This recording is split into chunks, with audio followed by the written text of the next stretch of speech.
Hi, I'm Rob Taub. Welcome to Tech Hub on WOR AM Radio 710 on your dial. I am here with John Balen, and I'm going to break out your card, John. Hold on. From Canaan Partners. This is not biblical. We're talking about Canaan, Connecticut. Tell me a little bit about your company. We're here at the Cornell Entrepreneurial Summit, if you hear the noise in the background. And we're going to discuss a variety of things, how you invest, what you invest in, and what you think of New York as the new Silicon Alley, according to Mayor Michael Bloomberg.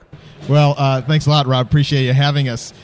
We're here with Cornell because we're quite excited what's happening in New York for Silicon Alley. We think it's a great opportunity for New York to really rise. As you've noticed, last few years, New York is the second largest area for venture capital investment in the U.S. behind California. And a little bit behind us. We've been around this business for a long time, since 1987. We're celebrating our 25th anniversary this year. So were you one of the first VC companies then? Well, 25 years ago, there was tech more of a VC. hand, tech VCs. It was, the 80s was the beginning of this whole era of formalized venture capital. I got into the business back in 84, and you really had to explain to people what venture was. It was, what is that again? What is it you do? And we take it for granted today, 25 years later. You say venture, and maybe 30% of the people might know what you want. Back then, you're lucky if 10... That's like when this guy Steve Jobs came up to me and asked me to invest in his company. I said, you name your company after fruit, it's going to be a failure. So, yes. So, continue on. I know, so true. I mean, so true, though, of just that it wasn't commonplace. And then we've seemed to have been in an era, even with Facebook, the Zuckerberg movie and so forth, and Apple now becoming commonplace. And it's commonplace when I see my kid watching an Apple Steve Jobs early on when he was doing those on the webcasts and saying, who is this guy, Dad? Boy, can he present, And not really, that's Steve Jobs from Apple. And all of a sudden you connect the dots, right? Technology is in the forefront, and every phone is about technology. So we've come a long way. And venture capital started in the Valley because of the very tech nature of it, silicon, semiconductor. Well, is that also related to Stanford University being there as well? Oh, I think absolutely. Stanford was a lot of people spun out of there, but frankly, it was just it's an era. The West Coast seems to be a place where new things are tried. It was the 49ers obviously, and the Giants and 49ers are playing this weekend. It's an area where people were open-minded about new things, and it had a very high quotient of intellectual talent in the Bay Area because of Berkeley and Stanford, and they tend to stay there because it's a great place to live. So it sort of morphed itself from the farm, and they used to call Stanford the farm because if you went out there and saw old pictures of Silicon Valley, there's orchards all over where there's now standing Google and Mountain View and building after building after building. So is this the plan of Cornell, as I gather, though, is to build Silicon Alley on Roosevelt Island and then bear the profits of the fruits of the labors of all the Cornell students who are then going to stay in New York with their billions of dollars that they make in their new tech ventures? Well, I think Cornell is certainly an ingredient to the venture capital mix and the entrepreneurial soup. And Cornell has, because of the engineering, there's a large enclave of Cornell engineers on the West Coast.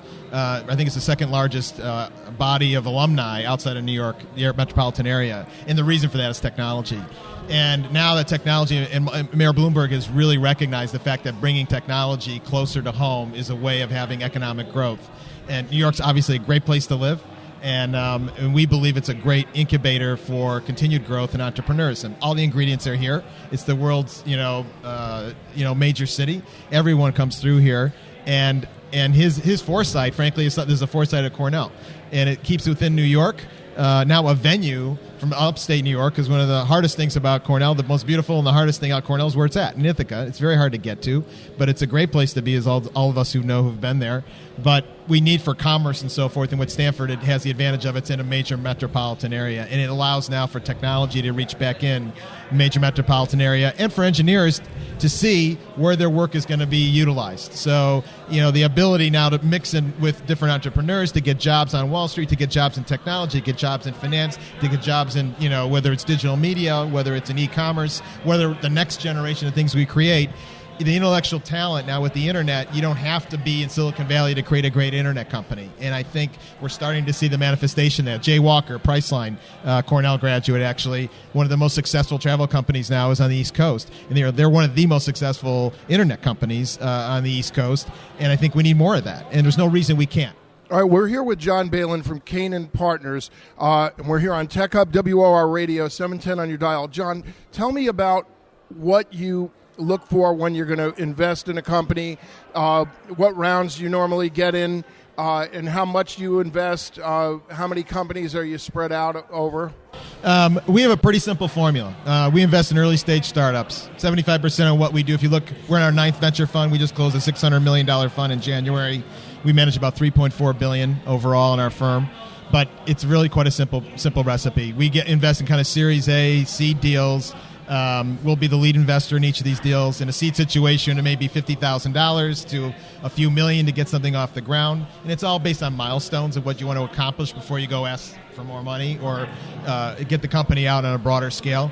And if we look through all our funds, it ends up becoming, we can put $50,000 up to $50 million, and ultimately as you go round around. And people are starting to recognize it's important to have staying power in this business. Those last 10 years in the venture business has been one of a marathon, and if those companies can be created in a very successful way, but you have to be able to pace your development and growth relative to the market demands and the growth of the company. And we've been around to do that. So with our new fund, we've continued to manifest those things. We do 2/3 IT, 1/3 healthcare. Healthcare is also very important, and we've maintained that.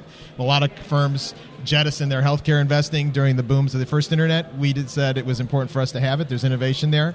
And as you know, in New York, there's a lot of healthcare. I just did 2 interviews with Help Remedies and DocFin, if you know them. They were on one of my recent shows, and I was very impressed with both those companies. So we think there's just great opportunity there, and the idea is to kind of spread our focus across the IT sectors. We still do old technology, I would say, classic semiconductors. One of the companies we sold recently was Sandforce, a controller chip for SSD, solid-state memories. But at the same time, our newest deal, we've got a lot of social commerce, social digital media. We're into the internet as far as cloud applications. And we're finding that it's just a broader array of companies and opportunities. And so for an investment thesis is basically we want to be on the board, we want to be your best investor, we want to be the partner for the entrepreneur to drive his company to success. All the tosses and turns you go on, as we've heard at this conference today, it's not so easy. There's more problems you have to solve than there is successes. But ultimately you get to the summit. Well, it's funny, because I interview so many people for this show, and people think that one day you just wake up and you go, hey, I'm rich.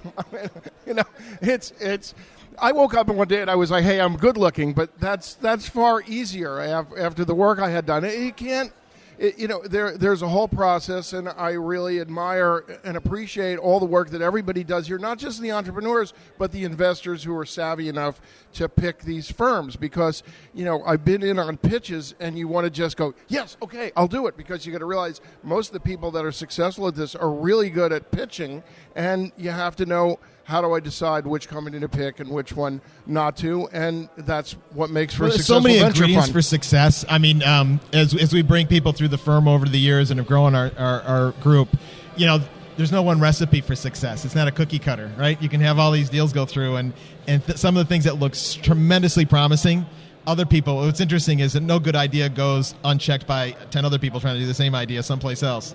So no matter what we find, you can always dig and find someone doing something similar, or the same idea starts to develop, because you can do that. And we're finding that you have to have great leadership skills. I mean, great teams of people. And I think New York's a great place to be as well, because the people here, you're going to have the opportunity to have a lot of different experiences. And I think as managers, as developers, as entrepreneurs, as investors, you need a lot of different experiences to hone your skill.